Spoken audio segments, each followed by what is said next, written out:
ఎక్కడెక్కడ షణ్ముఖుణ్ణి ఆరాధన చేస్తారో అక్కడ ఐశ్వర్యం పరిడవిల్లుతుంది. పక్కన ఉన్నటువంటి తమిళ దేశం, ద్రవిడ దేశంలో అంత ఐశ్వర్యం వచ్చింది, అన్ని పరిశ్రమలు వచ్చాయంటే కారణం ఏమిటో తెలుసా అండి? సుబ్రహ్మణ్యారాధన. వాళ్ళు విపరీతమైన సుబ్రహ్మణ్యారాధన చేస్తారు.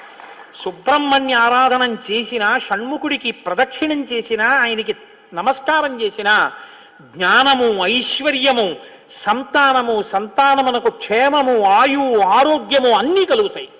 అంత శక్తివంతమైనటువంటి సర్గ ఈ షణ్ముఖోత్పత్తి సర్గ.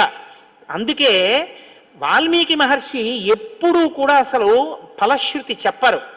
కానీ ఈ షణ్ముఖోత్పత్తి గురించి చెప్పిన తర్వాత, అందుకే షణ్ముఖుడికి ఉన్న గొప్పతనం ఏమిటో తెలుసా అండి?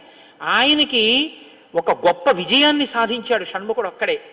శైవ వైష్ణవాలు రెండూ కూడా వియ్య వందేట్టు చేశాడు.